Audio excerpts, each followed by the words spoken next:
자, 얘들아, 오늘 수업 시작해볼게. 자, 우리 지난 내용 조금만 정리하고 가면요. 자, 정규분포라는 거는 연속 확률 변수에 대한 확률 밀도 함수가 원래 있죠. 자, 연속 확률 변수에 대한 확률 밀도 함수가 있는데, 확률 밀도 함수는 대부분 지 멋대로 생겼으나 걔의 가장 특수하면서도 이상적인 케이스, 평균이 중심에 있고 그 좌우의 분포가 굉장히 완벽하게 대칭인 상태, 그러니까 현실에는 있을 수 없는 그 상태를 우리가 정규분포라 불렀고요. 그 정규분포의 곡선은 항상 이렇게 종 모양을 이렇게 띄고 있는 게 맞는데, 결국 얘도 확률 변수, 확률 밀도 함수이기 때문에 0 위에 이렇게 위치하고 정적분 결과가 그에 대한 확률값일 수밖에 없다는 건 기억을 할 거야. 다시, 확률 밀도 함수는 원래 지 멋대로 생겨도 돼. 막 이렇게 생겼다가 이렇게 생겨도 되고 막 지 멋대로 생겨도 돼요. 그런데 그 합, 물고기 절반 같네? 뭐 아무튼 간에 이 합의 총합이 원래 확률값 1이 나와야 되는 게 맞는데, 원래는 지 멋대로 생길 수 있으나 걔가 가장 이상적이면서도 특수하게 고루 분포된 상태, 그러니까 평균이 중심에 쿵 하고 위치를 하고 평균 이하인 사람이 절반, 평균 이상인 사람이 절반이기도 하고, 그리고 각자 분포되어 있는 것이 대칭을 이룰 수 있게끔 정확히 동일한 인원수만큼 완벽한 균형 상태를 이루고 있는 게 정규분포라고 얘기를 했었어. 그치? 그리고 서로 다른 수많은 정규분포가 있을 수 있는데, 각 집단을 비교하기 위해서는 일정한 기준이 필요하고, 그 기준이 바로 표준 정규분포라고 얘기를 했었지. 그래서 표준화된 정규분포는 책 뒤에도 나와 있지만 옛날 수학자들이 모든 확률값에 대해서 계산을 다 맞춰놨고, 비교할 수 없는 얘와 얘를 비교하기 위해서 얘도 표준화해서 Z로 만들어주고 얘도 표준화해서 Z로 만들어주면, Z라는 확률 변수는 균일한 확률 변수이므로 동일한 그래프가 그려질 건데, 그 그래프는 표준화를 완료하면 평균이 0이고 표준 편차가 1인 그런 표준화의 어떤 기준이 성립될 것이라고 얘기를 했었어. 그치? 그걸 바탕으로 지난 시간까지 유형 12번까지 우리가 문제를 같이 봤었는데, 막상 쌤 설명에 비해서 문제풀이의 난이도는 크게 높지 않았고요. 오늘 유형 13번부터 시작돼서 남은 문제들도 우리가 정규분포 문제로서 한번 풀어볼게. 자, 일단 1297번 문제를 여러분들 기억 되살리는 겸 해서 천천히 한번 다시 풀어볼 건데요. 문제 한번 읽어보겠습니다. 어느 공장에서 생산되는 음료수 한 병의 무게가 평균이 997이고 표준 편차가 시그마인 정규분포에 따른다. 그러니까 음료수의 무게, 자, 무게가 확률 변수 X인 거고요. 무게는 당연히 연속 확률 변수일 수밖에 없겠지. 그런데 얘가 그냥 확률 밀도 함수를 따르는 게 아니고 정규 분포를 따르기 때문에 평균이 지금 997이고 표준 편차는 시그마인 그런 정규 분포를 따를 거야. 따라서 얘의 확률 밀도 함수는 종 모양으로 생길 수밖에 없고, 이런 종 모양에서 평균이 997이 가운데 땅 형성이 돼 있을 거란 얘기를 하는 거지. 그치? 자, 그랬을 때 이 공장에서 생산된 음료수 중에서 한 병의 무게를 확률 변수 X라고 할 때 P 쓸게요. X가 991보다 작거나 같을 확률이 0.0228이라고 이렇게 나와 있어. 괜찮니? 그러면 너희들 어차피 평균이 지금 997이잖아. 그럼 991의 위치는 대략적으로 이런데 이렇게 991이 있을 거 아니야? 근데 X가 991보다 더 작거나 같았을 여기의 확률, 면적이 0.0228이 된다는 거 아니겠어? 그러니까 내가 지금 이 정규분포에서는 0.0228이 정확히 어디인지 상대적인 위치가 파악이 안 되지만, 얘를 가지고 무엇을 하면, 표준화를 하면 정확히 얘가 절대적으로 가진 위치를 파악할 수가 있겠지. 그래서 표준화를 진행을 해보겠습니다. 그럼 P는요, X에서 평균 M을 빼고 걔를 표준 편차로 나눈 것이기 때문에 확률 변수가 Z로 탕하고 바뀌게 되고, 여기서도 991에서 평균 997을 뺐기 때문에 마이너스 6인 거 맞지? 자, 마이너스 6이고 얘를 시그마로 이렇게 나눴더니 얘가 0.0228이 되었다라고 나와 있는 상황이에요. 괜찮아 버리셔? 그럼 잘 봐. 표준화를 진행했다는 얘기는 쭉 그었어요. 그리고 정규분포가 표준화 되었을 텐데, 그럼 평균이 0이 되죠. 그러고 나서 0.0228이 분명히 표에 어떤 식으로든 표현이 돼 있을 거거든. 그러면 0.0228이 과연 어디서 발견되는지 한번 보자. 자, 0.0228이 지금 안 보여요. 지금 눈에는 안 보여. 그런데 얘의 숫자를 잘 살펴보다 보면 누구랑 관련이 있니? 0.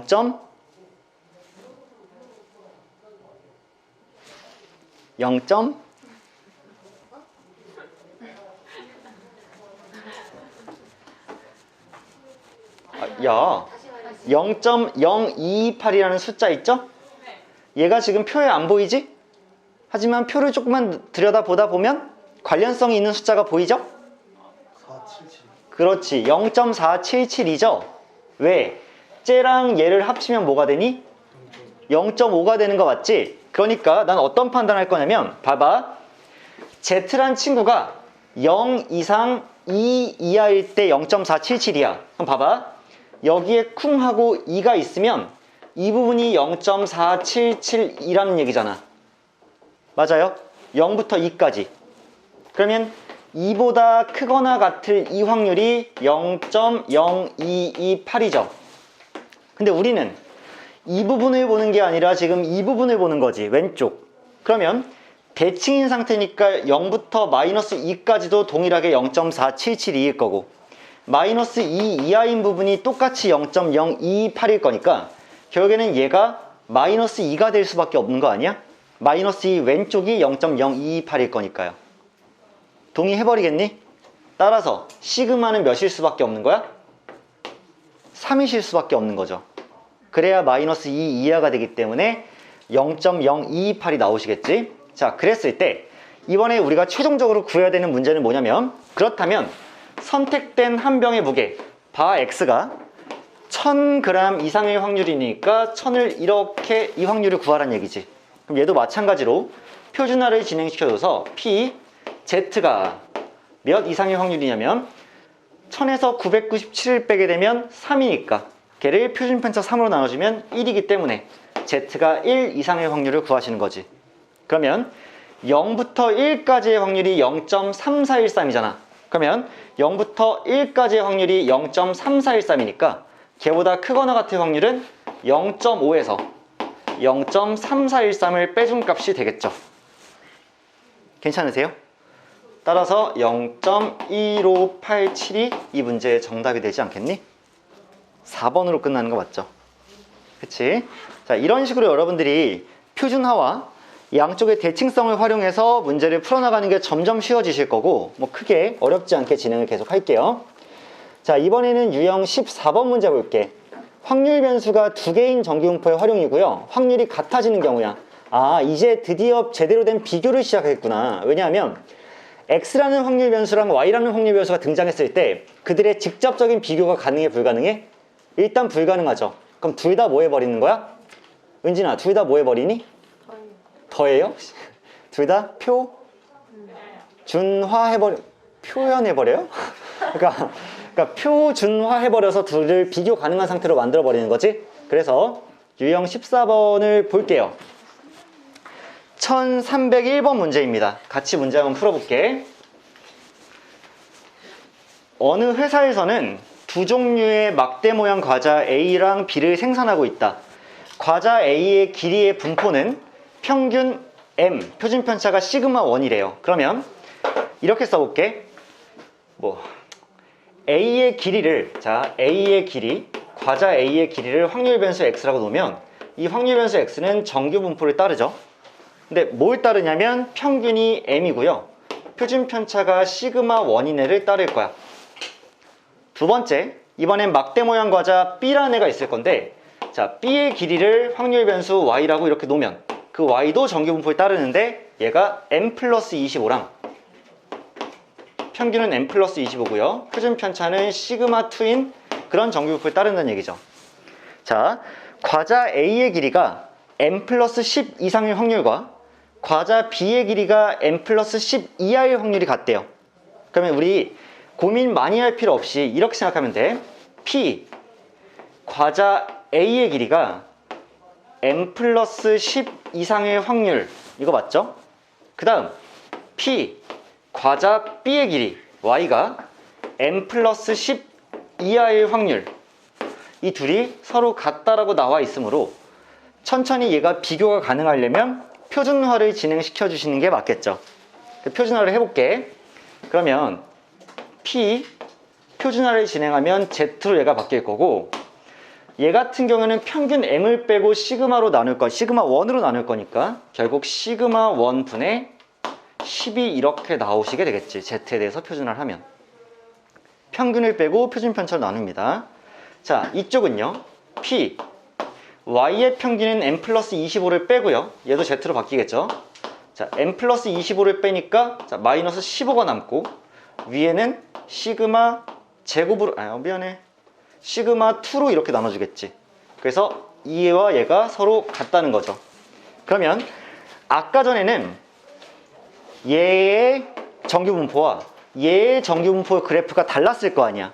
근데 지금은 표준화를 둘 다 Z로 해놨으니까 동일한 정규분포의 어떤 그래프상에서 얘와 얘가 지금 같아 버리는 거지. 이해하세요? 그럼 이제 잘 생각해 보는 거야. 잘 생각해야 돼. 정규분포 Z라는 표준 정규분포를 그려봤을 때 얘가 이렇게 생기고요, 여 가운데가 0이 되었습니다. 이게 표준화 했을 때의 특징이지. 표준화를 진행하고 나면 무조건 평균이 0이 되는 거야. 그랬을 때 이제 얘를 잘 보자. Z가 얘 이상의 확률과 얘 이하의 확률이 같아야 돼. 자, 쌤이 이 친구를 잠깐 문자 M이라고 할게요. 얘를 N이라고 할게. 그럼 봐봐, M 이상의 확률과 N 이하의 확률이 같으려면 어떻게 돼야 될까? 둘 다 평균. 평균에서 똑같다. 그렇지. 좋은 대답이에요. 그러니까 둘 다 평균인 것도 그 중에 한 케이스긴 하나, 만약에 여기가 만약에 M이었어요. 그러면 M 이상의 확률이니까 여기죠. 맞아? 근데 N 이하의 확률과 여기 면적이 똑같으려면 N은 어디 위치해야 되는 거야? 이렇게 반대편에 이렇게 위치해 있으면 N 이하의 확률도 M 이상의 확률과 동일할 수밖에 없겠지. 맞으세요? 맞으세요? 그러니까 쌤, N과 M은 평균으로부터 같은 거리만큼 떨어져 있으면 되겠네요. 반대로 돼도 상관없어. 잘 봐. 여기가 M이야. 그러면 M 이상의 확률이니까 여기죠. 그치? 그럼 여기가 N이야. 그럼 N 이하의 확률이니까 여기죠. 어차피 둘이 뭐해? 똑같지. 그러니까 M과 N이 정확하게 그 중점이 0이다라고만 판단하면 되지. M이랑 N을 더해놓고 2로 나누면 걔가 0이다야. 그럼 봐봐, 시그마 1분의 10 더하기 시그마 2분의 마이너스 15 곱하기 2분의 1을 했는데 얘가 0이 나와야 되면 그냥 얘 자체가 0이라고 판단할 수 있는 거 맞나요? 괜찮아요? 그러니까 둘이 이제 뭐에서 더해주시면, 통분해서 더해주셔도 되고요, 마음대로 하셔도 되는데, 잠깐만, 결국 뭐 물어봤니? 시그마 1분의 시그마 2 물어봤어? 자, 이렇게 보자. 시그마 1분의 10은 시그마 2분의 15와 같은 거 맞아요? 그쵸? 둘이 더하면 0이니까. 둘이 더하면 0이니까 얘 마이너스 붙이랑 얘가 같아야 되잖아. 그러니까 얘가 맞지? 그치? 그러니까 15 시그마 1이 10 시그마 2라고 계산해도 되고, 아니면 얘가 2대 3이니까 얘도 2대 3일 수밖에 없겠지. 그치? 2대 3이므로 시그마 1을 시그마 2를 시그마 1으로 나눠주면 몇이 나올 수밖에 없어? 2분의 3 나올 수밖에 없죠. 이렇게 풀어도 되고, 양변 시그마 1으로 나눠주고 10으로 나눠주면 10분의 15가 시그마 1분의 시그마 2일 수밖에 없으니까 결국 2분의 3이 정답이 되는 건 똑같겠지. 그쵸? 여러분들은 뭘 파악하시는 거냐면, 아까 전에 도현이가 대답을 해줬는데, 자, 이 M이란 친구와 N이란 친구가 평균으로부터 같은 거리만큼 떨어져 있으면 당연히 이상과 이하의 확률값이 동일할 수밖에 없다. 면적이 동일하다라는 걸 파악해주는 문제입니다. 자, 잘 해나가실 수 있을 거고, 다음으로 유형 15번 한번 볼게요. 확률 변수가 두 개인 정규분포의 활용. 자, 미지수 구하기 문제인데요.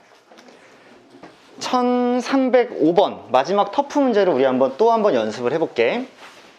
자, 어느 학교 3학년 학생의 A 과목 시험 점수는 평균이 M이고 표준 편차가 시그마인 정규분포에 따릅니다. 그 다음에 B 과목 같은 경우에는 평균이 M 플러스 3이고 표준 편차가 시그마예요. 그럼 둘 다 표준 편차는 같네? 그치? 그러면 모양이 똑같겠죠? 모양이 똑같은데 3학년 중에서 A 과목 시험 점수가 80점 이상일 학생일 확률이 0.09야. 그럼 이제 써볼게. 자, A 과목 같은 경우에는 M, 시그마를 따르고요. 시그마 제곱을. 자, B 과목 같은 경우에는 M 플러스 3, 시그마 제곱을 이렇게 따르는 상황인데, 자, P. A 과목.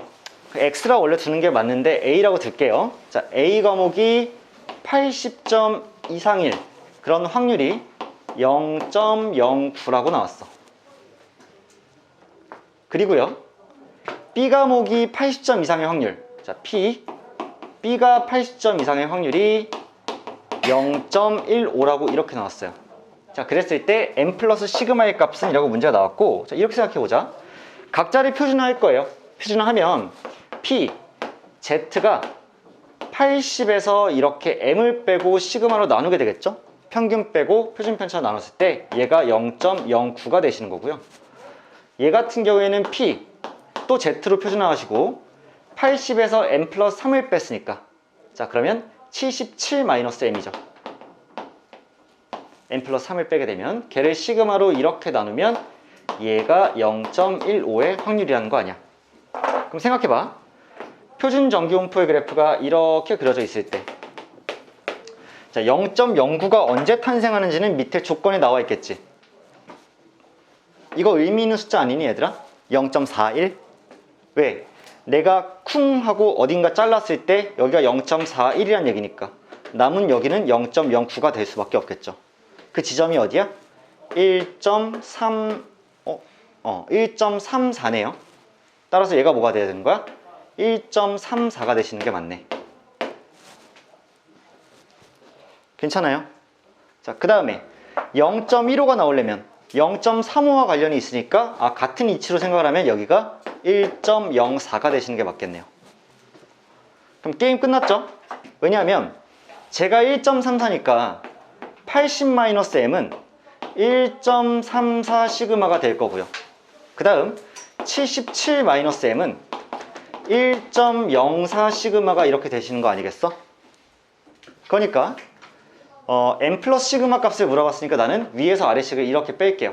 그러면 얘에서 얘를 빼면 그냥 3만 남을 거고, 여기서 얘를 빼면 0.3 시그마만 남는 거 맞겠지? 맞죠? 그러니까 시그마는 몇이 되고?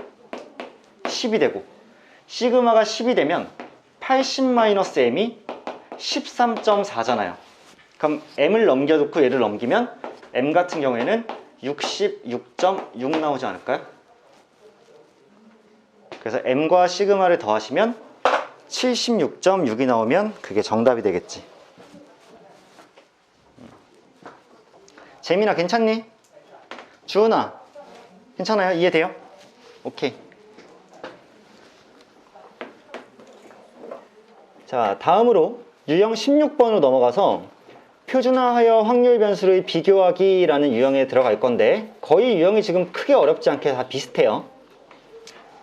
자, 1309번 문제, 배드민턴 대회 한번 보겠습니다. 선생님 배드민턴 좀 잘 치거든요.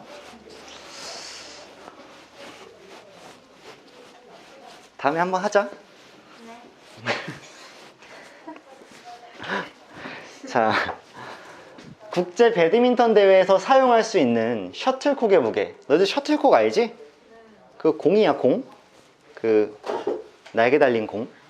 그래서 그 무게는 4.74g에서 5.5g 사이에 있어야 돼. 그 안에선 자유로워.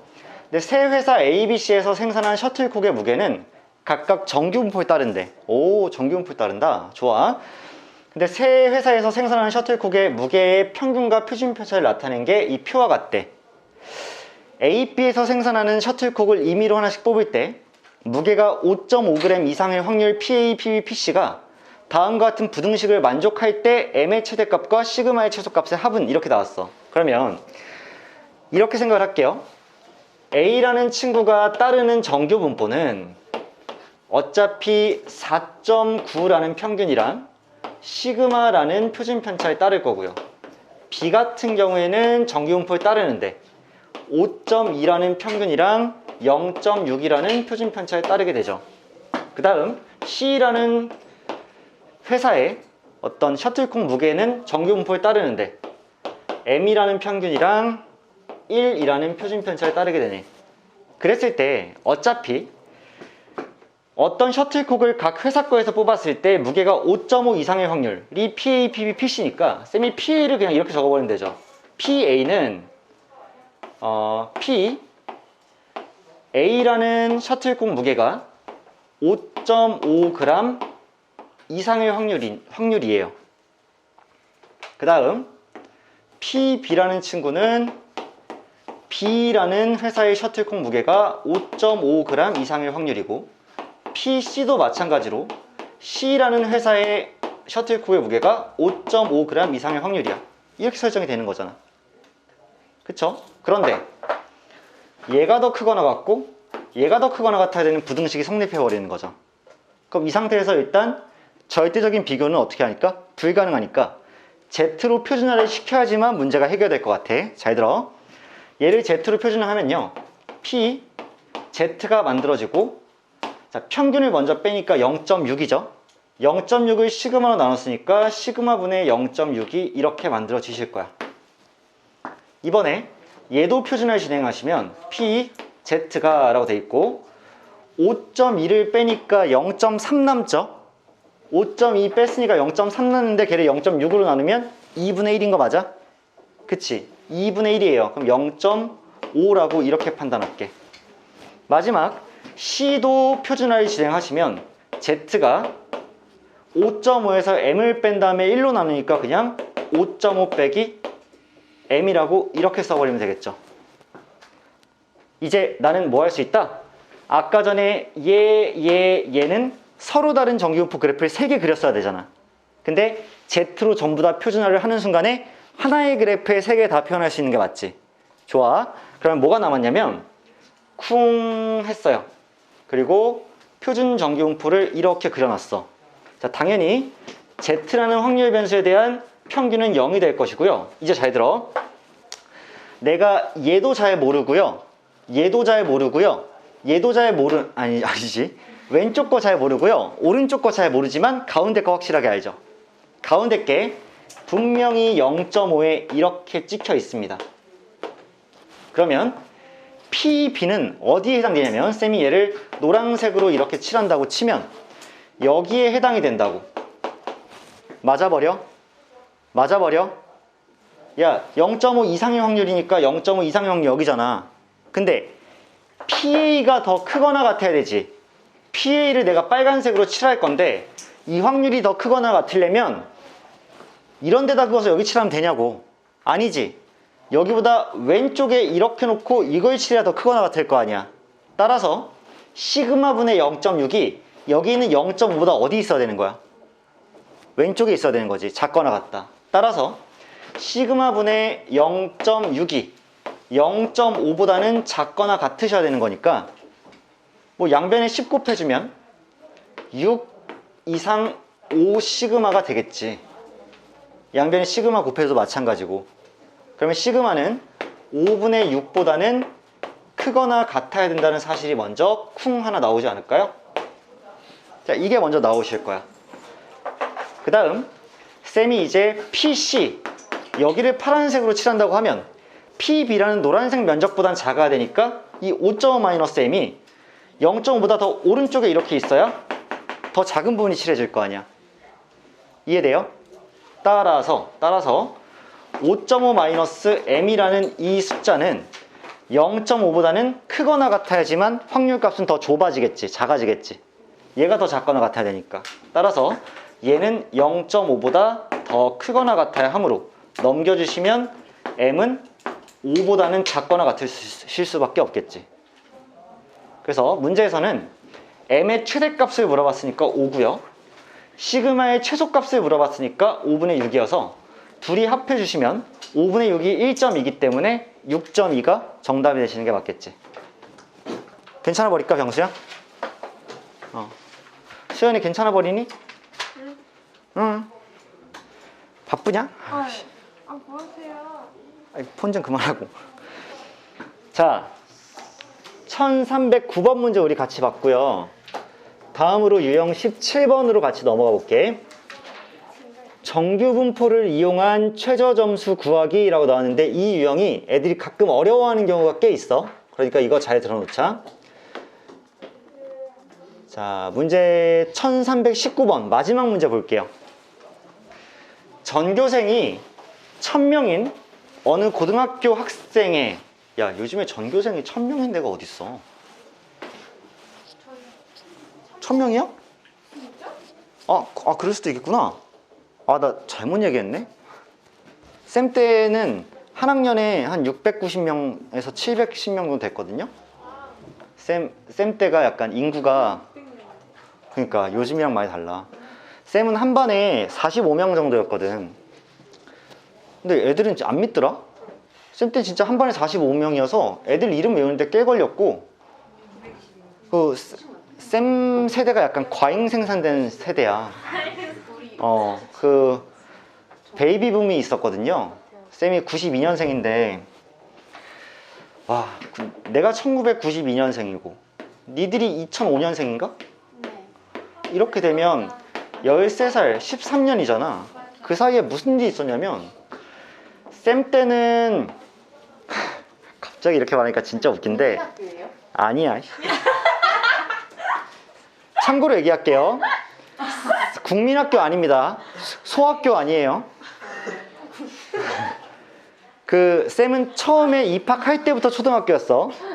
킹받게 하지 마세요. 오래 안 됐네. 그러니까 무슨 내가 학교를 다니던 와중에 국민학교에서 초등학교로 바뀌고 이런 게 아니라 난 초등학교 1학년 때 입학할 때 그냥 땡땡 초등학교에 입학했어요. 국민학교 아니야? 딱 처음 이걸 때예요? 아니야. 커피 땡겨. 당이 떨어져요. 바로 입학. 응? 아니야. 딱 입학. 토요일에 나가셨다면서요. 그거부터 늙었는데. 저희는 안 나갔는데. 야, 좀 돌려 표현해야지. 늙은이 뭐냐? 늙은이 쌤한테. 나이 먹은. 근데 내가 좀 늙었다란 표현을 확 와닿게 얘기를 한번 해줄게. 진짜 웃겨. 내가 태어나기 1년 전 1991년에 무슨 일이 있었냐면, IMF. 아니야. 1991년에 소련이 붕괴됐어요. 와 대박. 그러니까 소비에트 연방 있죠? 옛날에 러시아와 뭐 우즈베키스탄, 옛날 사람이네. 우크라이나 이런 게 IMF가 어디? 98년. 이거 너희들 응답하라. 그럼 선생님 어. IMF 겪으셨겠네요. 그치, 나 6살, 7살 때. 우와. 그러니까 역사책에 있던 거다. 야, 내가 이것만 얘기해줄게. 이거보다 과거는 나도 안 태어났을 때고 너희도 안 태어났을 테니까 나한테도 역사야. 근데 이 13년 갭 동안 나는 겪었지만 니들은 겪지 않은, 니들은 IMF. 수정되기 전, 그러니까 엄마 뱃속에 있었거나 아빠 쪽에 있었거나 양쪽에 아무튼 있었을 때, 아니면 아예 생성되기 전, 그랬을 때이지만 나는 태어났을 때 역사를 좀만 얘기해보면, 나도 소련 붕괴는 못 봤어. 선생님 뱃속에서 보셨겠네요, 그럼. 수장 대그. 수정될지.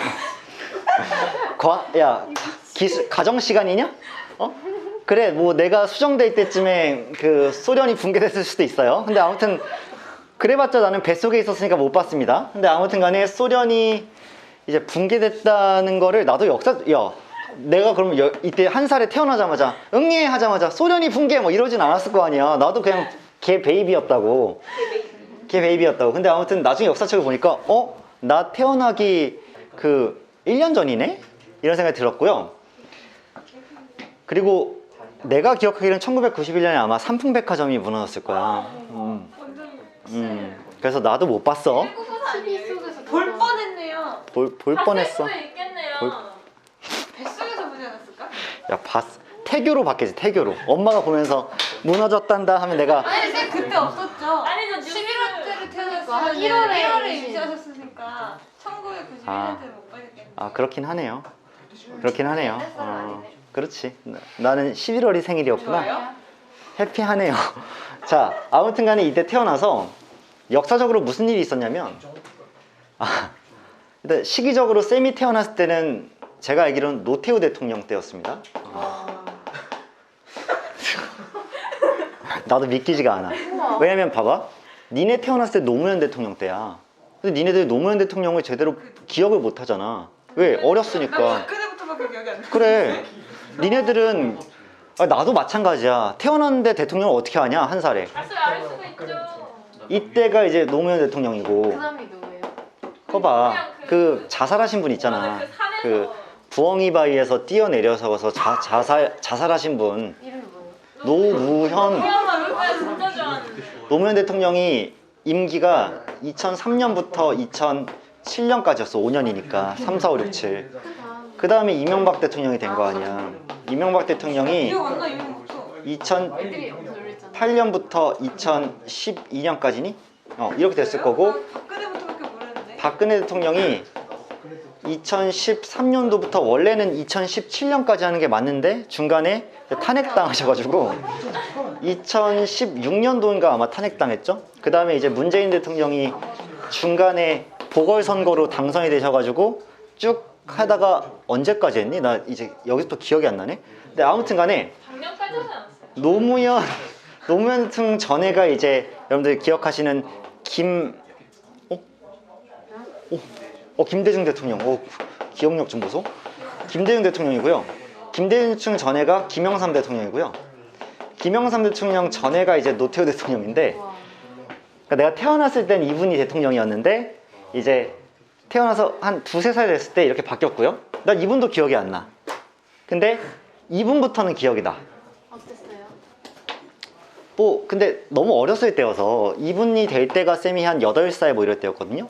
뭐 당연히 정치 뭐 이런 거 모르고 그냥 이마가 넓은 사람이 대통령이 됐구나 약간 이런 생각을 했고요. 그 다음 노무현 대통령인데 아무튼 그 사이에 무슨 일이 있었냐면 김영삼 대통령이 금융실명제를 실시했고요. 그쵸? 너희들 한국사 배우지? 그 전까지는 은행 가서 계좌를 만드는데 내 별명이 만약에 룬각형이야? 그러면 은행에서 계좌 이름 뭘로 하시겠어요? 룬각형으로 해주세요 하면 룬각형으로 해줬다고. 진짜요? 그거 금지했어요? 괜찮은 거예요? 왜냐하면 실명을 안 밝히고 거래하니까 사기가 판을 치잖아. 막 사기를 쳐. 야, 룬각형으로 입금해. 근데 나중에 룬각형이 누군지 찾을 수가 없어. 그러면 막 각종 비리들이 많이 일어났을 거 아니야. 그래서 금융실명제 실시하셨고, 그 다음에 노태우 대통령 바로 전 대통령이 전두환 대통령이라 그 쌤이 좀만 일찍 태어났으면 거의 군사정권 시절도 볼 수가 있었는데 아무튼 김대중 대통령에서 김영삼 이렇게 넘어갈 때 IMF가 터졌어. 선생님 근무교육 하셨어요? 나는 안 했지. 근데 봤어요. 선생님 막 기억나요? 돌반지 막 내고 이러실 수도 있어요. 우리 엄마 아빠 약간 영악하신 분들이라서 그때 금모으기 운동 내 돌반지는 동참 안 하신 것 같긴 한데, 근데 많이 금부치를 내긴 했어요. 근데 내 돌반지는 안 냈을걸? 냈나? 집에 없긴 해요. 내신 거예요? 냈나? 한 거 아니야? 근데 국가를 위해 내신 거니까 뭐 그냥 그렇더니 하고요. 얘들아, IMF라는 거는 국제통화기금을 얘기하는 거죠.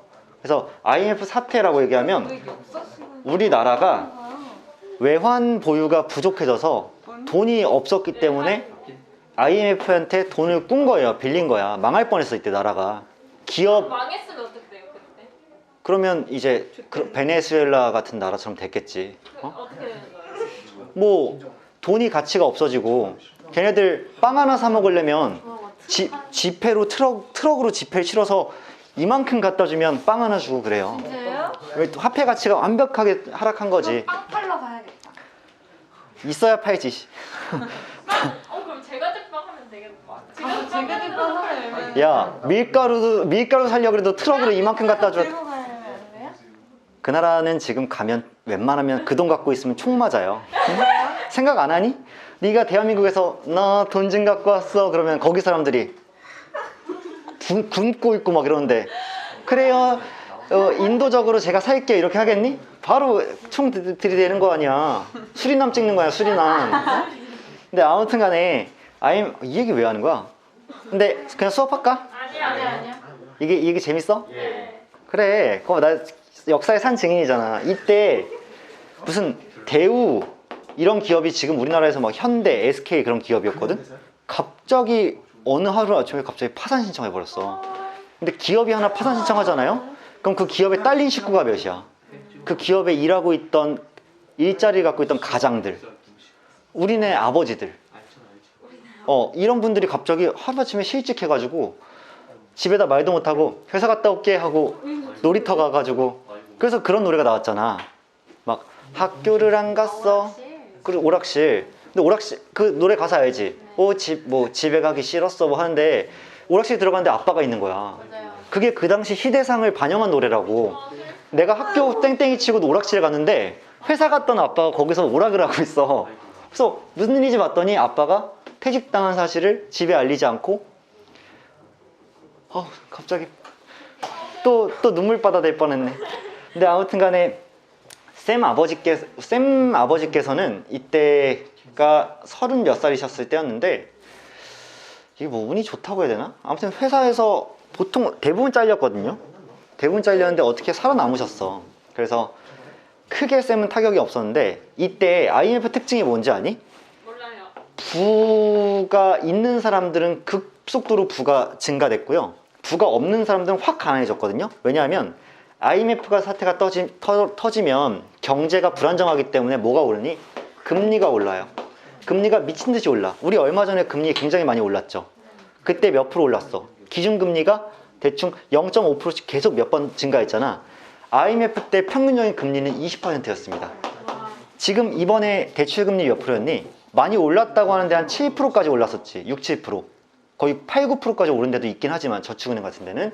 근데 금리가 최소 20%가 됐다는 얘기는 이자율이 이렇게 됐다는 얘기는 뭐냐면, 너희가 만약에 돈을 1억을 갖고 있어. 그러면 1년이 지나잖아? 그럼 2천만 원을 주는 거야. 왜냐면 20%잖아. 근데 너희가 만약에 부자였어. 10억을 갖고 있으면 1년이 지나면 그냥 2억이 붙는 거야. 뭔 말인지 알지? 야, 요즘 같은 시대에 은행에 그냥 10억을 넣어놨다고 해서 1년 뒤에 2억이 붙는다? 그거 말이 안 되잖아. 근데 이 당시에는 이자율이 굉장히 높았기 때문에 돈을 갖고 있는 사람, 부유한 사람들은 이때 엄청나게 부유해졌어요. 근데 반대로 내가 만약에 빚이 있다?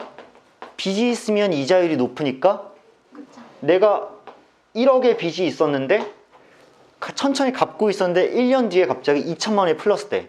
근데 보통은 얘들아, 수신금리보다 대출금리가 높죠. 무슨 말이냐면, 돈을 맡겼을 때 주는 금리가 만약에 20%라고 치면 돈을 빌렸을 때 갚아야 되는 금리는 거의 한 30% 막 이렇게 됐다고 치는 거야. 왜? 이 금리의 차로 은행이 뭐 하는 거야? 돈을 버는 거죠. 그러니까 이 30%가 치면 갑자기 내가 5억을 빚이 졌는데, 계산해봐. 30%면 몇이니? 1억 5천이죠. 1억 5천이지. 갑자기 5억 빚졌는데 1년 지나 보니까 1억 5천을 이자로 내야 돼. 그러니까 다 파산하는 거야. 그때. 그런 사태에서 우리 부모님 세대가 열심히 근모으기를 해가지고 나라의 빚을 갚고, 나라의 신용평가가 올라가니까 경제가 안정되면서 금리가 조정되면서 좋아진 거 아니야. 그런 기대감이 부풀었을 때 뭐가 왔니? 새천년이 왔다고. 새천년. 체조 아니야? 새천년이 새로운 천년이라는 의미예요. 체조 아니에요? 체조? 그래, 그게 그때 만들어진 거야. 2000년이 될 때. 왜냐하면 니들이 3000년은 못 보고 죽을 거 아니야. 왜요? 보고 줄 건데? 그건 예상 못 했는데? 지금이 2023년이죠. 못 보겠다.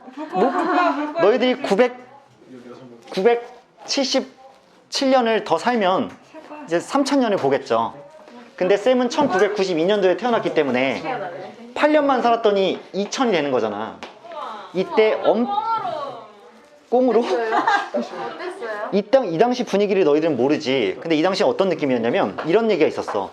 2000년이 땅 하고 되는 12월 30일에서 1월 1일 딱 2000년 넘어갈 때 지구가 종말이 올 것이다 라는 종말론이 퍼졌고요. 그래서 실제로 사이비 종교가 판을 쳤고, 그 다음에 모든 컴퓨터가 다 고장날 거라는 얘기도 있었어요. 왜냐하면 컴퓨터의 기존 숫자들 체계가 새천년으로 바뀌어야 되기 때문에. 근데 막상 아무 일도 안 일어났죠? 아무 일도 안 일어났는데, 대신에 이때부터 주민등록이 3이랑 4가 생기기 시작한 거야. 쌤 뭐지? 쌤 1인가? 왜냐하면 너희가 05년생인데 1905년생도 있을 거 아니야. 그러면 이 사람들도 05년생이고 너희도 05년생이면 같은 05년생이잖아. 그럼 주민등록번호 어떻게 시작해? 05 뭐뭐뭐뭐 너희들도 05 뭐뭐뭐뭐 시작하는데 이 사람들은 1 또는 2로 시작해야 되니까 너희가 3 또는 4로 시작해서 안 겹치게 만들어준 건데 쌤이 쌤은 이제 9, 2 치면은 살아. 살아계신 분들도 있었죠 그 당시에는. 왜냐면 95살만 사셔도 이렇게 된 거니까. 그치? 그래서 쌤은 9, 2, 1, 2, 4, 1로 이렇게 시작을 하는데 그다음 뭐예요? 2, 2고요. 그다음 뭐예요? 4. 7. 7. 여기 있는 1이 남녀를 얘기하는 거였고 맞아요. 여기 있는 게 이제 1, 너희들은 보통 3, 1이나 4, 1로 시작하지 않니? 아니에요. 4 0이에요. 아, 저 공. 4 0이요. 4 0. 맞아 0이야 0. 왜냐하면 그다음 뭐예요? 너희들은 서울태생이니까. 서울이 0이야. 저 서울에서 안 나 태어났는데. 2야. 서울이 0이야. 쌤은 2인데 쌤 경기도 출신이라서 그래. 근데 그러면 1은 뭐냐? 인천일 거예요 아마. 나 서울에서 안 태어났는데 뭐야? 1이 인천일 거야. 너 주민등록증을 서울에서 만들었잖아. 아 그런가? 그럴 수도 아닌데 그거 태어날 때 그러니까. 주민등록번호는 태어날 때 정해지는 거긴 한데 뭐야 너? 너 출생의 그걸 다시 한번 살펴봐봐. 뭐 아무튼 4시 반에 끝나. 깜짝 놀랐네. 수업해야 돼. 아니 좀 어? 뭐야 너 갑자기? 그다음 뭐예요? 그다음? 아니, 정답 7. 아니야. 야 그 다음 밝히면 안 되지. 그럼 뭐예요? 그 의미하는 게? 다음은? 까먹었어. 정답 3. 1, 2, 3. 맞아요? 거기까지만 할게요. 오. 쌤 주민번호 뒷자리 되게 쉬워. 1, 2, 3, 4, 5, 6. 네, 1, 2, 3, 4, 5, 6, 7이고요. 7, 8, 9. 맞아요. 1, 2, 3, 4, 5, 6, 7이고 그래? 3, 3, 2. 그 다음에 새천년이 딱 온다고 했을 때 당 이름도 지금 막 더불어민주당, 무슨 새누리당, 뭐 국민의힘 뭘 언제 쪽이야? 그러니까 새누리당, 국민의힘, 뭐 바른미래당 뭐 이렇게 있잖아. 그 당시에는 새천년 민주당이 있었어. 새천년 민주당. 그러니까 당 이름이 이때 새천년이라서 바뀐 거야. 그렇게 하면서 아무튼 2002년이 딱 되니까 한일 월드컵이 땅 하고 열렸죠. 너희 한두 살 선배들은 사실은 이때 월드컵 베이비라는 얘기가 막 돌았거든? 이게 말이 되는 얘기인지 잘 모르겠다, 쌤도? 근데 이게 물론 너희 앞에서 할 얘기가 있고 안 할 얘기가 있는데 좀 적당히 조절을 해서 얘기하면 야, 너희들은 월드컵 때 애기가 많이 생기는 게 이해가 되니? 그러니까 근데 그 당시 어떤 입장이었냐면 2002년에 우리가 대한민국이 그 월드컵 4강에 갔잖아요. 이때 쌤은 봤거든요. 왜냐면 쌤이 초4였으니까. 초4는 이제 기억이 나요. 이때 대한민국은 미쳤습니다. 그냥 모두가 친구였어. 사람들이 너무 신나 있으니까 그냥 그 막 16강이 끝나고 우리가 막 8강 진출했을 때야? 그럼 며칠 쉬었다 경기를 하잖아. 그럼 길거리 나가서 막 차 위에 타고 막. 막 남의 차 위에 막 올라가가지고 막 흔들면 일단 다 정당화가 돼. 합법이야. 그러니까 막 내가 일단 첫 번째 내가 빨간 티 입고 있다. 붉은 악마 티 입고 있다. 그리고 남의 차 올라갔는데 이 새끼 뭐야 할 합법하다가 대한민국 이러면은 갑자기 뭐라 하려다가 하면서 막 이런 분위기 때야. 그리고 차들이 그냥 달리면서 빵빵빵빵빵 하면 옆에서 걸어가던 사람들이 그냥 대한민국 갑자기 응원을 막 시작했던 때야. 미쳤어 이때 분위기가. 왜냐면 우리나라가 그 전까지 16강에 진출한 적도 없었거든. 16강도 한 번도 못 간 나라가 갑자기 이번에도 3강까지 갔죠? 이번에 16강까지 이번에 16강까지 간 거야. 이것도 사실 되게 대단한 거긴 해. 그래서 막 그때 포르투갈전 이겨서 진출했을 때 사람들 다 막 대박이다 이랬잖아.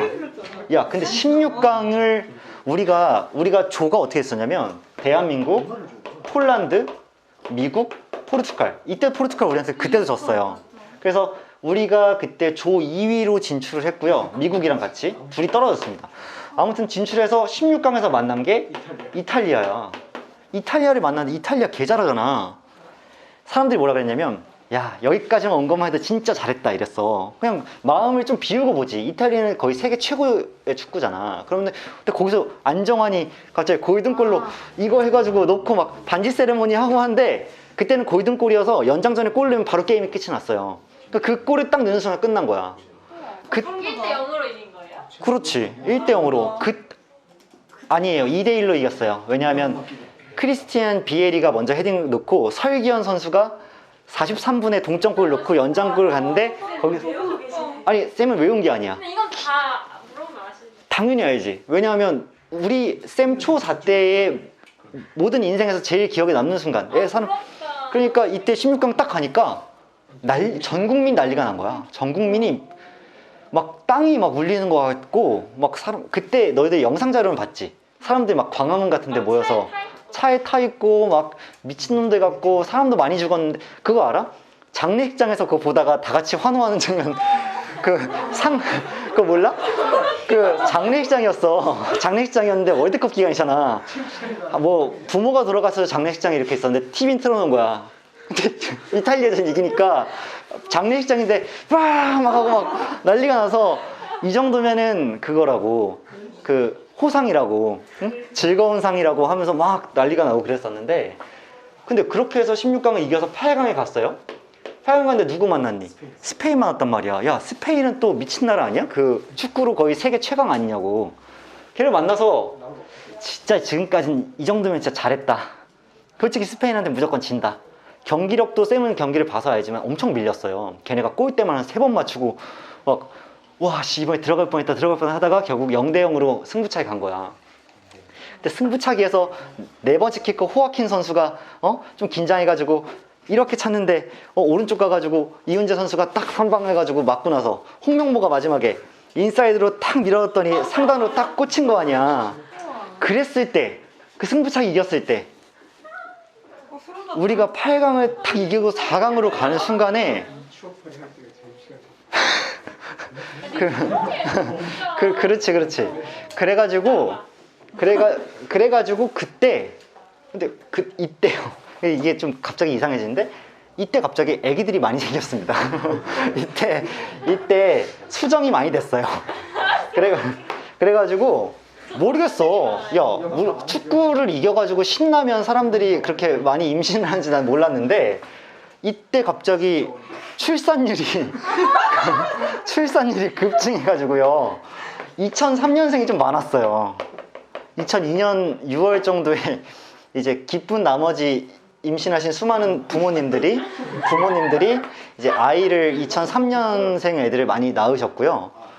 그래서 그리고 우리가 4강에서 독일한테 져서 떨어졌거든요. 그래서 3, 4위전을 했는데 터키한테 이제 3대2로 져서 이제 4위로 마무리를 했는데 그 다음날 국가 공휴일로 지정이 됐거든요. 그해 하루만. 왜냐면 국민들을 응원하느라 수고했다고. 진짜로. 왜냐면 진짜 사람들이 다 기진맥진해 있었어. 그냥 월드컵 끝났을 때. 그냥 이 이벤트가 끝나니까 약간 반지의 제왕 같은 거 영화 보면은 모든 일이 다 끝나고 좀 허무해지는 그런 느낌? 그래서 상실감도 위로할 겸 대통령이 특별히 그날 하루는 국가 공휴일 설정을 해가지고 다 쉬었어요. 쌤 얘기 안 해줬나? 쌤은 그 축구선수 출신이거든? 진짜요? 그러니까 선수라고 하면 좀 그렇긴 한데 선수 등록이 돼 있었어. 그러니까 뭐냐면 쌤은 초4 때 축구를 시작해서 꿈이 축구 선수였거든요. 그래서 중학교 3학년 때까지 축구를 했어요. 그리고 축구부에 들어가서 진짜 축구를 한 거고 쌤 같은 경우에는 도대표까지 했습니다. 경기도 대표. 쌤 이름 치면 나와요? 아니 그렇진 않지. 근데 중3 때 그만뒀으니까.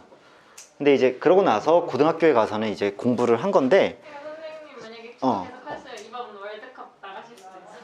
아니 그러니까 뭐 1%의 확률로 그럴 수도 있겠지만 쌤이 동네에서 좀 유명했거든요. 축구로. 한 주변에 6개 7개 학교에서는 너희도 그런 거 있잖아. 예를 들면 야 고대부고의 땡땡땡 뭐 예를 들어서 신일고의 땡땡땡 걔 축구 잘해라는 게 막 동네에서 용문고의 누구누구누구 이렇게 유명할 수 있거든. 쌤은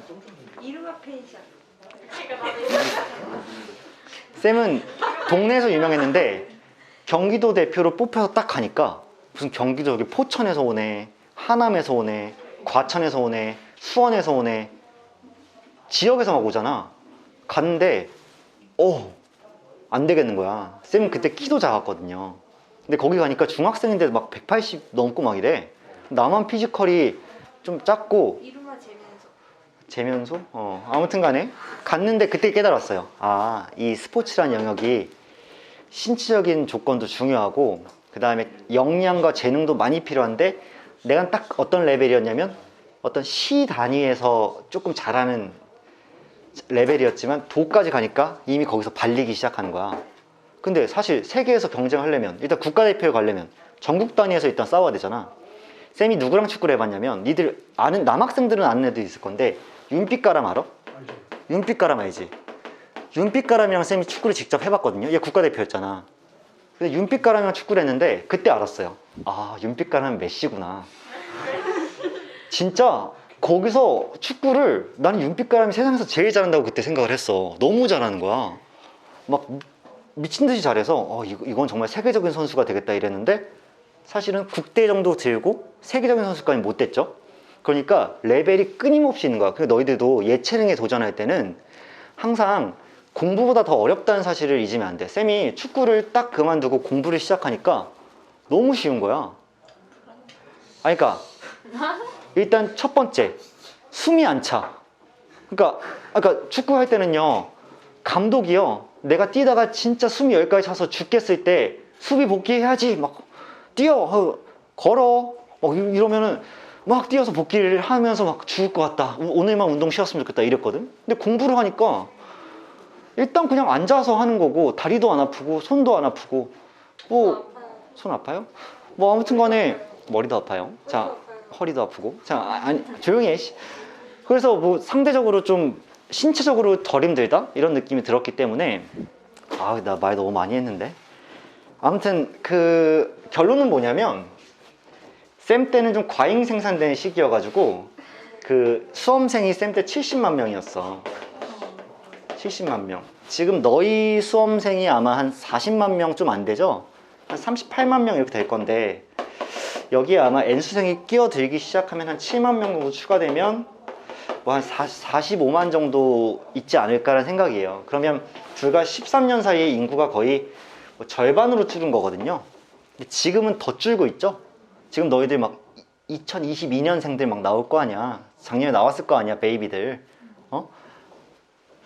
2022년생이면 나랑 30살 차이 나네. 좀 늙었네요. 그럼 얘네 가르칠 때 되면 나는 49살이겠네. 얘네 고3 되면. 너무 늙었다. 49살에 이제 틀딱 버전으로 다리 아파 이러면서 수업해야 될 수도 있는데 그때쯤에 은퇴해야지. 그럼 뭐 하실 거예요? 쌤은 나중에 쌤 아지트로 쌤은 나중에 그런 공간 차릴 거야. 그 술도 팔고 좋아. 그 다음에 카페 같은 느낌인데 약간 분위기 좋은 그래서 모임 장소 같은 것도 되고 하는데 운영하면서 쌤 SUV 타고 다니면서 저희 가면은 너희 다 공짜지. 너희도 공짜야. 이거 녹음. 저 알바. 너희 다 공짜. 너희 다 공짜. 알바. 알바? 그거는 그때 돼서 내가 아직 안 차렸으니까. 빨리 여기 던지고 나가요. 아니. 저희 내년부터 차리면 안 돼요? 내년부터 그냥 대학 안 가고. 그러니까 저 알바할래요. 세븐에서 일할래요. 내 미래가 너희 졸업회에 맞춰서 결정되냐? 내가 아직 이거 좀 더 열심히 해야 돼. 재밌고 아직 이 일이. 나중에 체력이 딸려서 힘들면 못 하잖아. 나 무슨 얘기를 이렇게 많이 한 거야? 김대중 대통령 왜 나왔어? 갑자기 나이 생각해준다. 야, 쌤이 근데 한번 썰을 풀기 시작하면 있잖아. 진짜 좋아? 축구 이야기 원래 공감 못하는데 이렇게 들으니까 약간 완전. 미쳤어 그때는. 그때 태어났었어요. 야 근데 좀 나는 여전히 내가 부모가 아니잖아. 그래서 이해가 잘 안 돼. 그 축구 잘했다고 월드컵 성적 좋다고 애들이 많이 나온 게 난 아직도 이해가 안 되거든. 그 연관 관계가 잘 모르겠어. 막 기분이니까. 아니 약간 응원하면서 많이 눈딱 맞아서. 눈딱 맞아가지고. 그렇지. 집에서 부부가 이제 같이 보다가 눈 맞아.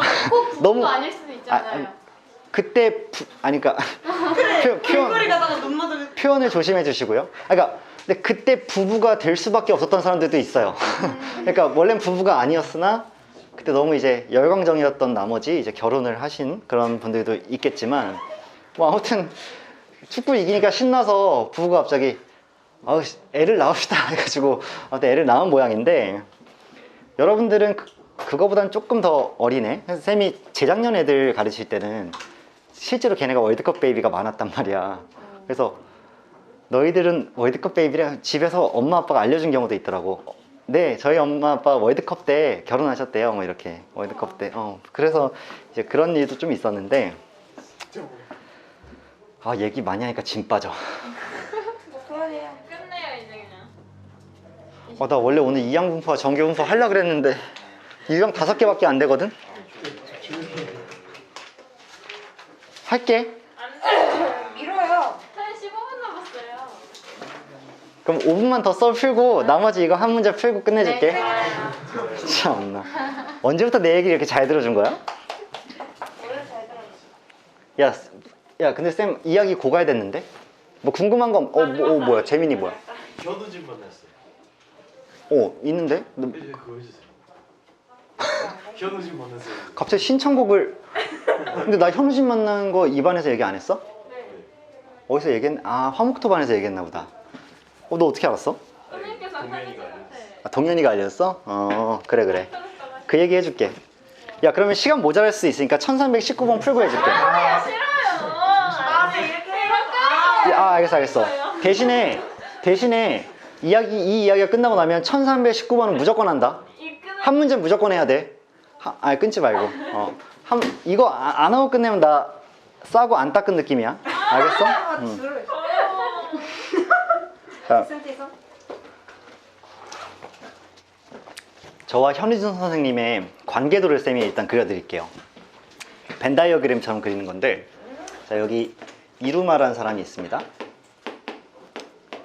이루마라는 사람은 고등학교 3학년 때, 19살 때, 그러니까 2010년도에 고3이었거든요. 초딩 때요? 6살. 내가 고3인데 아니구나. 2010년도에 몇 살이야? 6살. 6살. 너희들 완전 베이비일 때. 그때 쌤은 학원에 다녔거든요. 나한테 그런 애 얘기하는 애도 있어. 쌤 그때도 학원이 있었어요? 막 이러면서. 있었어요? 있었어. 그 당시에는 쌤 뭐 교련복 입고 학교 다녔어요. 뭐 이런 애들이 있는데 아니야. 자 아무튼 간에 이때 학원에 다녔는데 수학학원에 다녔습니다. 근데 수학학원에 다녔을 때 여기 류땡땡 선생님께서 계셨어. 이분이 이 당시에 29살이었으니까 쌤이랑 딱 10살 차이가 났고요. 젊은 쌤이었고요. 나는 이 사람한테 수학을 배웠고요. 정말 잘 맞았고요. 뭐 열심히 배워서 잘했고요. 아무튼 근데 이 사람이 그 당시에 나를 일산에서 가르쳤는데 지금도 만나요.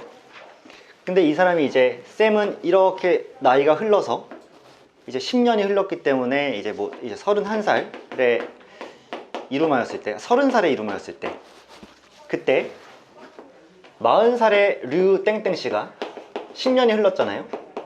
류땡땡 씨가 결혼을 합니다. 이때 결혼했어, 내 수학 선생님이. 근데 거기에 누가 왔냐면 현우진이 왔어요. 현우진 컴. 자, 어떤 일인가 해서 봤더니 이 10년 동안 일산에서 다른 지역에서 다른 지역으로 하다가 결국에는 이 사람이 대치동으로 가서 선생님을 하셨는데 여기서 현우진 쌤이랑 찐친이 된 거야. 찐친이 됐어요, 진짜로. 그래서 현우진 인스타 보면 이 사람한테 선물 보내는 거 올라오고 막 그래. 그래서 내가 이 결혼식에 갔거든요. 근데 현우진이 와 있는 거야. 난 대번에 알았지. 내가 강의도 뭐 많이 듣고 했으니까. 옆에서 처음에 딱 봤는데 처음에 잘못 본 줄 알고. 근데 일단 굉장히 목이 긴 사람이 한 명 있는 거야.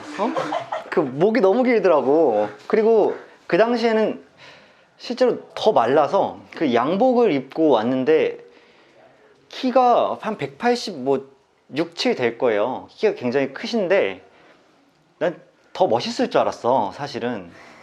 그러니까 이거 실화만 얘기하는 거야. 까는 게 아니라 더 멋있을 줄 알았는데 너무 야위인 거야. 너무 길 가다가 양복 입었는데 너무 마른 아저씨들 보면은 진짜 그런 느낌 있잖아. 그런 느낌으로 너무 말라서 좀 불쌍하다. 그리고 눈이 퀭했어. 그때 일로 바빴나 봐. 그래가지고 그랬을 때였는데 나는 그다음부터는 결혼식에 집중이 안 되고 그 현우진만 계속 보고 있었어. 저기서 조용히 이렇게 서 있더라고. 그래서 여기서 결혼식이 있는데 야외 결혼식이었거든요. 이러고 봐야 되는데 계속 나는 신랑 신문 안 보고 저 사람만 이렇게 보고 있는 거야, 계속.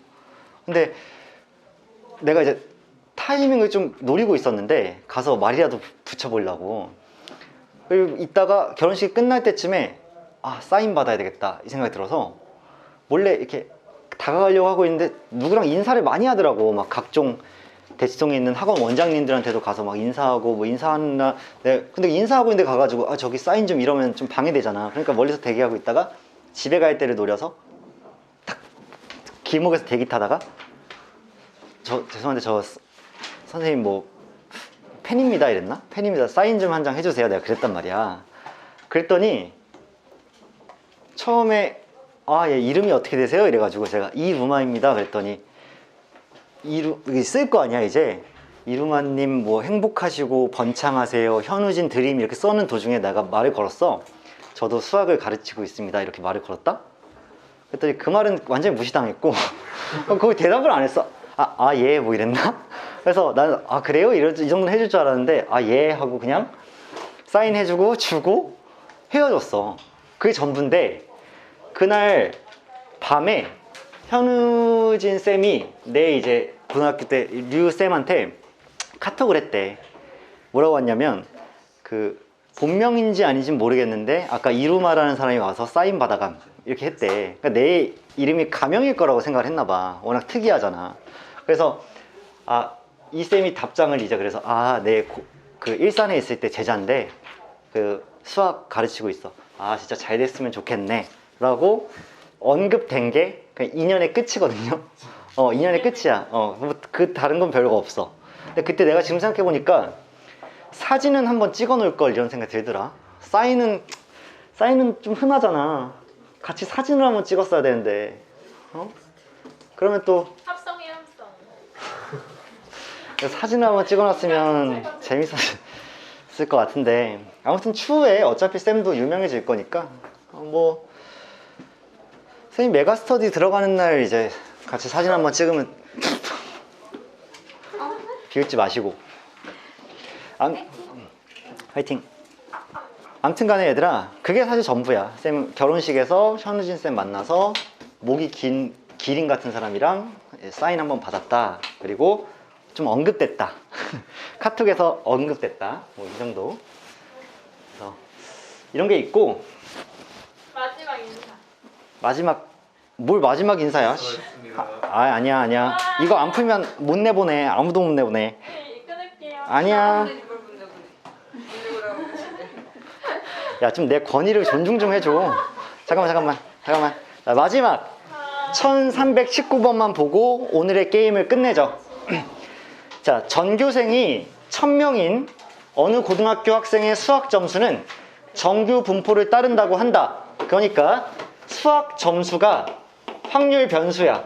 너희들 쌤이 계속해서 뭐가 확률 변수인지 계속 언급을 해드리고 있는 거 잊지 마셔야 돼. 나중에 문제가 복잡해지면 확률 변수가 누군지가 복합적으로 헷갈리기 시작하니까 수학 점수가 확률 변수 x고요. 얘는요 정규 분포를 따르는데 봤더니 평균이 안 나와 있어. 맞죠? 평균이 안 나와 있으니까 평균을 그냥 m이라 두고요. 표준 편차도 안 나와 있으니까 시그마라고 둘게. 그랬는데 이 학교 학생 중에서 수학 점수가 80점 이상인 학생이 159명이에요. 80점 이상이 159명이고요. 그 다음에 90점 이상인 학생이 67명입니다. 자, 그렇다면 A점 이상인 학생이 40명이 되는 그런 A의 값을 찾아라가 문제인데, 자, 여러분들이 이런 문제를 풀 때는 정확하게 일단 정균포 그래프를 그려놓고 한번 생각을 해보는 거야. 잘 봐. 여기 평균이 있겠죠. 맞아? 근데 정균포를 따르니까 얘들아 잘 들어. 얘가 0.5고 여기도 0.5야. 그러면 여기 인원이 500명이야. 왜? 전체가 1000명이잖아. 맞아? 그럼 여기도 500명이 되는 거지. 그런데 80점 이상인 사람이 159명인 거야. 그러면 80이 여기 탕 하고 있다고 치면 80점 이상인 여기가 159명이 되는 거고 90점 이상인 여기가 67명이 되는 게 맞지. 그럼 잘 한번 생각해 봐. P X가 80 이상이었을 그런 확률은 전체 1000명 중에서 159명이니까 확률로 따졌을 때 0.159에 해당되는 거 아니겠어? 1000명 중에서 159명이니까. 아, 쌤, 여기에 비율이 0.159네요? 라는 생각이 드는 순간에 저기 표에서 0.159가 눈에 들어오기 시작하죠. 그치? 0.159 관련성 보이니? 자, 얘 표준화 해볼게. P, Z로 바꿀 거고 80에서 평균을 빼고 걔를 시그마로 나눠준 애가 0.159잖아. 그러면 표준 정비분포를 그렸을 때 쭉 그어서 여기가 이렇게 0인데 0.159는 언제 나올 거냐면 Z가 1일 때 여기가 0.341이니까 나머지 부분이 0.159일 수밖에 없지 않아? 맞지? 그래서 아, 얘가 정확히 Z로 환산되었을 때 1이 되면 되겠구나라는 생각이 들겠죠. 괜찮으세요? 그 다음 P, X가 90점 이상이었을 확률은 전체 1000명 중에서 67명이니까 0.067이 될 거고요. 따라서 0.067도 저기 분명 관련성 있는 숫자가 보일 텐데 걔가 1.5죠, 얘들아. 1.5기 때문에 아, 얘를 표준화 했을 때 Z는 이번에도 90-M 나누기 시그마가 되는데 얘가 0.067이 되려면 얘는 1.5가 되시는 게 맞겠구나라는 생각이 들겠죠. 그래야 여기 1.5가 딱 있고 여기가 0.067이겠지. 따라서 이거 열림만 해주면 80-M이 시그마가 되는 거고요. 그 다음 90-M이 1.5 시그마가 되는 게 맞지. 그래서 뭐 아래식에서 위식 빼주면 10이 0.5 시그마니까 시그마는 20이 될 수밖에 없고 시그마가 20이면 M은 60일 수밖에 없기 때문에 M과 시그마가 둘 다 나오는 상태가 되는 거지. 이해되세요? 그러면 마지막에 이거 하나 남았어. P, X가 A 이상인 애가 40명 나와야 되니까 1000명 중에 40명이면 0.04 맞니? 그치? 1000명 중에 40명, 100명 중에 4명이니까 0.04죠? 그러면 P, Z로 표준화 했을 때 A에서 평균 60을 빼고 표준 편차 20이었죠? 20으로 나눈 이 친구가 0.04가 되려면 지금 0.460이 그 대상이죠? 따라서 얘가 몇이 돼야 된다? 1.75가 되셔야 된다. 게임 끝났죠? 그러면 A-60이 20 곱하기 1.75니까 10 먼저 곱해놓으면 17.5인데 2배 하시면 35 나오겠지. 그래서 얘가 35가 나와서 A는 95. 그러니까 95점을 이상이 돼야지만 전교 40등 안에 드는 거죠. 1000명 중에서. 자, 이런 판단을 하실 수 있기 때문에 정답은 4번으로 끝날 건데 너희가 이 학생 수를 전체 1000분의 비율로 측정해서 확률값으로 인식할 수 있어야 되는 게 이 문제의 포인트죠. 아우, 오늘 썰을 많이 풀어서 정기분포, 이항분포 관계 못했어. 유형 5가밖에 안 돼서 하려고 그랬는데. 니들이 재밌었으면 됐지 뭐. 그리고 나는 분명히 그냥 논 게 아니라 너희들의 한국사에 대한 어떤 지식을 전달했다고 나는 생각해. 쌤 살아있는 증인이니까 안녕.